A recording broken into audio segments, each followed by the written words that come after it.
इस पर अल्ट्रा। अ, सर एक प्रार्थना करूंगा, किसी का अगर नाम नहीं लेंगे तो ज्यादा अच्छा है। यस, मैं यहाँ पर पर्टिकुलर कंपनी को मेरा ये उद्देश्य नहीं है, लेकिन चूंकि मार्केट में मैं एक मेडिकल पे पहुंचा और मैंने उनसे कहा कि सर जो सबसे ज्यादा इस्तेमाल होने वाला ब्रांड है उनके बारे में मुझे जानकारी दीजिए, और मेरी मजबूरी है कि मैं यहाँ पर ब्रांड और उसका पैकिंग दिखा रहा हूँ। क्यों? क्योंकि इसके माध्यम से एक और मैसेज मैं आपको देना चाहता हूँ। क्योंकि सैनिटरी नैपकिन की शुरुआत जो हुई थी 1960-70 के दशक में हुई, और इसलिए हुई कि जिस तरह से पुराने समय में या तो कॉटन का या किसी कपड़े का इस्तेमाल होता था, और उसके कारण हम सफाई नहीं रख पाते थे, क्योंकि हवा में बहुत सारे बैक्टीरिया मौजूद होते हैं जो उड़कर उस कपड़े में लग जाते थे। सैनिटरी नैपकिन आया ताकि उस समस्या से बच पाए, और इसको बहुत ज्यादा अवेयर किया हमारे कोरोना ने। इंसान घर में बैठा था, एक हवा का झोंका आया, अंदर गया और कोरोना हो गया। तो ऐसे कई सारी बैक्टीरिया वायरस हवा के अंदर होते हैं जो उड़कर हमारे कपड़ों से लगते हैं, और ऐसा ही एक खास कपड़ा सैनिटरी नैपकिन जिसको आपको इस गंदी हवा से सुरक्षित रखना चाहिए, उसकी पैकिंग बहुत अच्छी होना चाहिए। तो यहाँ पर जो मेरे पास पैकिंग है, अगर मैं इसको ओपन करता हूं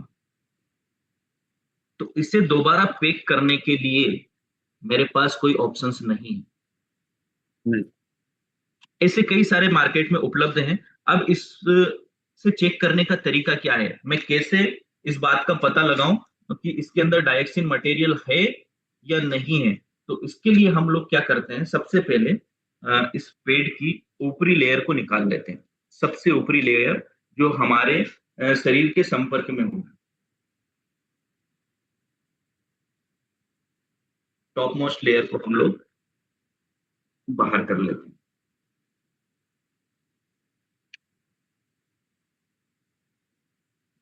अब एक्चुअली जब पीरियड आता है तो हमारा मकसद ये होता है कि पीरियड के दौरान हम लोग ये समझ पाए कि ये जो टॉप मोस्ट लेयर है ये कॉटन की है, प्लास्टिक नहीं हो, क्योंकि हमारा मकसद है उस ब्लड को सोखना। प्लास्टिक कभी किसी चीज को सोखता नहीं। लेकिन चलिए, आपने लगा दिया प्लास्टिक, नो डाउट, लेकिन क्या ये हमारे लिए नुकसानदायक है, इसको हम लोग चेक करेंगे। तो इसके लिए मैं एक ट्रे ले लेता हूँ और इसमें मैं पानी डाल दे रहा हूँ। जी। आप जब भी कहीं पर डेमो करेंगे तो इन चीजों का आपको ध्यान रखना है ताकि ये दिखा पाए। अब मैंने पास उस पर्टिकुलर पेड़ की, आप किसी भी ब्रांड का यूज करते हैं, उसको टॉप लेयर को निकाल लेना है। निकालने के बाद अब मैं इसे जलाने वाला हूं।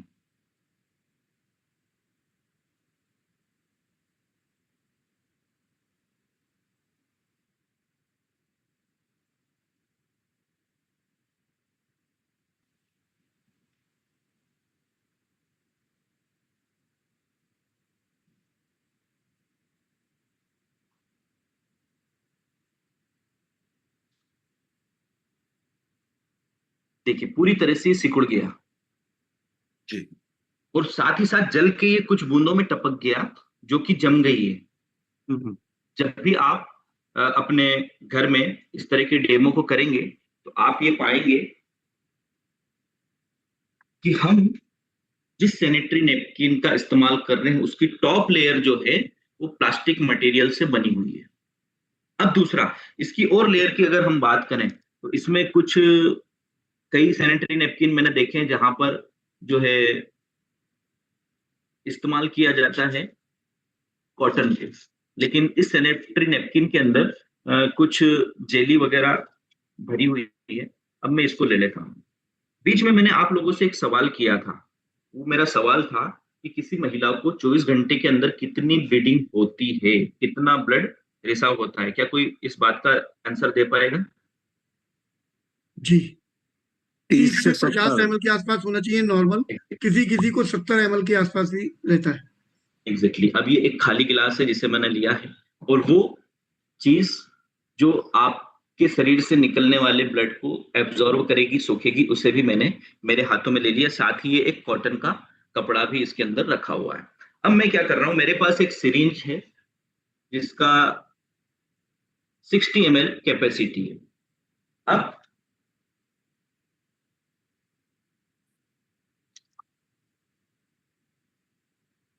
जैसा कि मैंने बताया कि ऑलमोस्ट 30 टू 50 ml ब्लीडिंग आपको होने वाली है।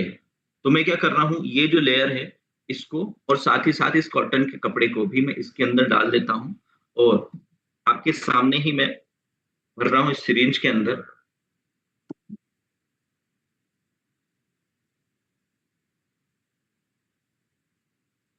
थर्टी एम एल पानी। इस 30 ml पानी को मैं इसके अंदर डाल देता हूं। जैसे ये 30 ml पानी मैंने इसके अंदर डाला, अब इसका काम क्या है कि इसे एब्जॉर्व करना, इसे सोखना। अब ऐसा करके हम पेड़ की कैपेसिटी के बारे में पता लगा देंगे। अच्छा, पेड़ की कैपेसिटी के बारे में पता क्यों लगाना है? आपने कई सारी ऐसी महिलाएं देखी होंगी, आपके घर में बच्चियां होंगी, स्टूडेंट होंगी जो स्कूल जा रही, कॉलेज जा रही, कई वर्कर्स होंगी जॉब में, जो अपनी जॉब के लिए फील्ड पर जाती हैं या ऑफिस जाती हैं। पीरियड के दौरान उनका एक बड़ा चैलेंज होता है कि सैनिटरी पैड को चेंज करना। चूंकि 30 टू 50 ml ब्लीडिंग होगी, तो क्या आपके पेट की कैपेसिटी इतनी है कि उतने ब्लड को वो एब्जॉर्व कर पाए? अगर नहीं है तो स्वाभाविक सी बात है, लीकेज की प्रॉब्लम होगी। और लीकेज हुआ तो महिला को बहुत ज्यादा अनईजी फील होगा, या जब वो ओवरलोड हुआ तब भी बहुत ज्यादा अनईजी फील करेंगी। अगर गीली अंडरवेयर हम पहन ले या गीला कपड़ा पहन ले शरीर पर, तो कितना अनईजी फील होता है। राइट। ऐसी स्थिति में अगर आपके पेट की कैपेसिटी उतनी नहीं है तो हम लोग प्रॉब्लम में आ जाएंगे। तो इसलिए हमें पेट की कैपेसिटी चेक करना बहुत ज्यादा जरूरी है। अब जैसा कि आपने देखा कि मैंने इसके अंदर 30 ml डाला था। अब 30 ml आपको दिख रहा है ना? जैसे ही मैं देख इसको ग्लास को उल्टा कर रहा हूँ, इसमें से कुछ बूंदे पानी की टपकना शुरू हो गई। जी। राइट। Yes sir. और अगर मैं इसको निकाल कर इसको निचोड़ दूं तो कई सारा पानी इसमें से बाहर हो जाएगा। यानी कि नॉर्मली जो ब्लीडिंग होती है 30 टू 50 ml, उसे भी एब्जॉर्व करने की क्षमता इसके अंदर नहीं। नहीं है। यानी कि अभी ये मेरी जो मेन रिक्वायरमेंट है उसको ही पूरा नहीं कर रहा, तो मैं ये किस चीज का जेल है उसकी तरफ बढ़ने की कोशिश नहीं करूंगा, क्योंकि टाइम भी ओवर हो रहा है। तो आइए चलते हैं इसके समाधान क्या है। समाधान के लिए हमारी कंपनी ने एक बेहतरीन प्रोडक्ट आपके लिए लॉन्च किया, जो आपको इन सभी गंभीर समस्याओं से बचने में मदद करेगा। हाँ दोस्तों, मैं बता रहा हूं कि ये सिर्फ एक सैनिटरी नैपकिन नहीं है, बल्कि पीरियड के दौरान होने वाले आपके पेट दर्द का भी समाधान है, आपकी लो एनर्जी लेवल का भी समाधान है। इसलिए हम इसको थोड़ा सा गंभीरता से समझते हैं। पहले हम इसकी ओपनिंग देखते हैं कि इसे किस तरीके से ओपन किया जाता है। तो यहाँ पर एक ओपन स्पेस करने के लिए दिया है, इसको फाड़ने की जरूरत नहीं है। जैसे ही आपने इसको ओपन किया, इसके अंदर 10